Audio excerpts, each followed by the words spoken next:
Սիրելի հայրենակիցներ, օրը իսկապես խորհրդավոր է եւ ես բոլորիդ շնորհավորում եմ այս մեծ փառահեղ հաղթանակը ունենալու համար միասին հավաքվելու այստեղ։ Այս իմ խոսքը ավելի ուզում եմ ուղղել մեր նորագիրներին։ Ձեր նորագիրներ, դաշնակցության համար երթմնակալության արարողությունը ամենակարևոր առանցքային իրադարձությունն է ամեն մի դաշնակցականի կյանքում։ Դա առաջին քայլն է, որով դուք միանում եք դաշնակցության մեծ ընտանիքին եւ ոչ թե միայն կենթանի գործող դաշնակցականներին, այլ այդ ոգին պահող եւ այդ ոգով մեզ առաջնորդող բոլոր նահատակներին։ Դուք միանգամից դառնում եք նրանց ընկերը, նրանք դառնում են ձեր ուսուցիչը, նրանք դառնում են ձեր որդողը։ Համար դաշնակցության համար եւ դաշնակցականի համար սա սոսկ պարզ երթուն չի։ Սա ուխտ է, որ ամեն անց, ամեն անհատապես ինքը իր սրտից բխած կայացնում է իր կյանքը փոխելու այն տրամաբանությամբ, որ այլևս ապրում է առաջերտին իր հայրենիքի, Հայաստանի, իր ժողովրդի համար, հետո նոր ինքն իր։ Սա ձեր կենցաղում լրջագույն փոփոխություն է առաջացնում։ Դուք ավելի առաջի հերթին մտածելու եք այն հոգսերի մասին, որ ունի հայ ժողովուրդը, այն իրավունքների մասին, որոնք ոտնահարված են եւ դրա վերականգնման առաջամարտիկն եք ձեզ համարելու, եւ նոր միայն ձեր կենցաղով եք զբաղվելու ձեր անձով։ Սա դաշնակցության երթման ամենակարևոր խորհուրդն է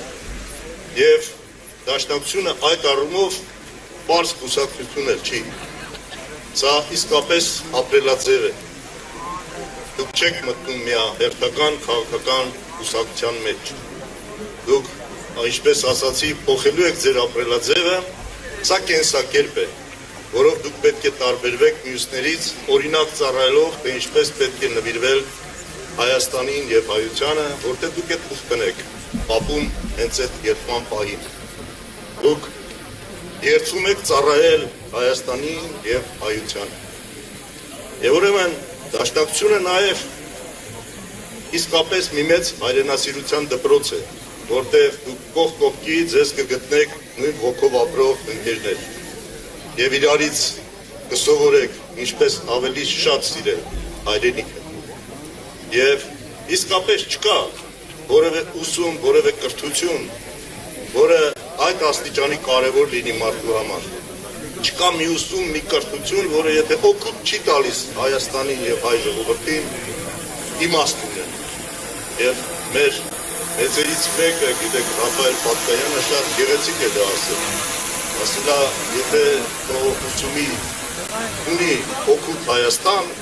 կկալամ գուալ, ուսման տալ վրա։ Եվ սա իսկապես առաջնորդող պետք է լինի այսօր բոլոր կրթությամբ քարոզողների համար, կրթություն քարոզողների համար։ Ում է պետք ձեր քարոզը, ում է պետք ձեր ուսմունքը, եթե դա օգուտ չի տալու Հայաստանին եւ հայ ժողովրդին։ Եվ ուրեմն իսկապես մենք պետք է հասկանանք, որ միայն այդպես կարող է կրթվել մի ազգ, մի ժողովուրդ, որը կարող է հաղթանակներ տանել, միայն այդ ոգով կարող է հաղթել։ Եվ այսօրվա օրը, որ նաև ընտրել եք որպես ձեր երթման օր, շատ խորհրդանշական է։ Վայրը եւ օրը։ Վայրը այն վայրն է, որտեղ եթե մարդ մի քիչ սկսում է կասկածել իր ուժերի վրա, եթե մի քիչ մտածում է, որ կարող ենք այլևս հաղթանակների ընդունակ չենք, պիտի գա Սարդարապատ,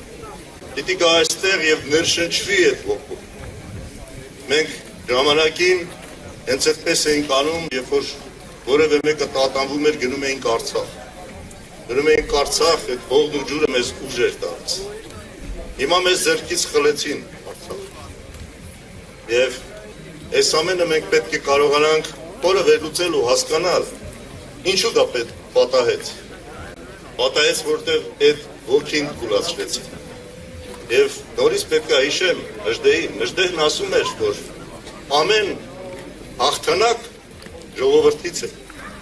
եւ ամեն պարտություն անկարող ղեկավարից։ Սա իրականություն է եւ մեր ժողովուրդը դա փաստել է։ Այս հաղթանակը, որ մենք ունենք Սարդարապետի, դա այո ժողովրդից է։ Այդ հաղթանակի ոգով դաստիարակված սերունդն էր, որ հաղթեց Շուշիում, որ ազատագրեց Արցախը։ Եվ եկավ մի անկարող ղեկավար, որ բերեց պարտություն։ Սա էլ ենք տեսել։ Եվ ուրեմն պետք է այս ամեն ինչից իսկապես շատ խորը դասեր քաղենք։ Մենք պետք է բեկում մտցնենք այս վիճակի մեջ։ Մենք պետք է մեր ժողովրդին վերադարձնենք հաղթանակի բերկրանքը։ Ուրիշ ճանապարհ չկա։ Եվ մեր ավանդույթների համաձայն մենք երբ որ նոր սերունդ է գալիս երթվելու, այդ սերունդին ինչ որ անուն ենք տալիս։ Ես կարծում եմ, որ ամենալավ անունը, որ այս երթվողներից կտրվի, դա նոր հաղթանակների սերունդն է։ Դուք պետք է բերեք նոր հաղթանակներ, միանալով դաշնակցական մեծ ընտանիքին։ Դուք պետք է մեր ժողովրդին վերադարձնեք իր կորցրած բերկրանքը հաղթանակի։ Ազատեք ժողովրդին այս պարտության մղձավանջից։ Մեր ժողովուրդը հաղթող ժողովուրդ է։ Մեր ժողովուրդը իր ուժի տեղը երբ գտավ, երբ միավորվեց, այդ հաղթանակները չեն ուշան։ Այդ հավատով եւ վստահությամբ է, որ դուք այսօր եկել եք այսօր երթման։ Այո, այսօր խաչություն է պահանջում այս տվյալ անգելանելի վիճակում գալ, երթվել եւ իր կյանքը նվիրել նոր հաղթանակներ բերելուն։ Խաչություն է պահանջում, բայց ինչպես մեր երկն է ասում, ով որ քաջը էլ ինչի է սպասում։ Հիմա հենց ժամանակն է, պիտի գա։ Եվ դուք եկել եք, ապրեք, եւ այդ քաջությամբ դուք պետք է նաեւ վարակեք մյուսներին։ Եվ այն ինչի վրա դուք հիմա պետք է երթվեք, նույնպես պատմություն անցած եւ այդ հաղթանակները մարմնավորող առարկաներ են, պարագաներ են։ Այստեղ է այն դրոշը դաշնակցության, որ ծածանվել է Սարդարապետում։ Այստեղ է այն դրոշը, որը բարձրացվել է Շուշիում։ Այստեղ է այն ծրագիրն ու կանոնագիրը, որի վրա երթվելով չեն շեղվել դրանից մեր նախկին մեծերը, պետական եւ կուսակցական այրերը 1907 թվականի ծրագիրն է եւ կանոնագիրը։ Եվ այստեղ է նաեւ Զորավար Անդրանիկի մաուզերը։ Զորավար Անդրանիկը կարծում եմ որևէ մեկի համար չի ներկայացնի նրա կատարածը, նրա անցածը եւ նրա ոգին։ Եվ ուրեմն դուք երթվելով այս պարագաների վրա, դուք իսկապես ամբողջությամբ պետք է ներծծվեք այդ հաղթանակի ոգով։ Դուք միանգամից դառնաք հետևորդը, կրողը այդ գաղափարների, այդ նվիրվածության, այդ քաջության, որ ունեցել են մեր հաջորդիները, կուսակցական, պետական, ազգային գործիչները։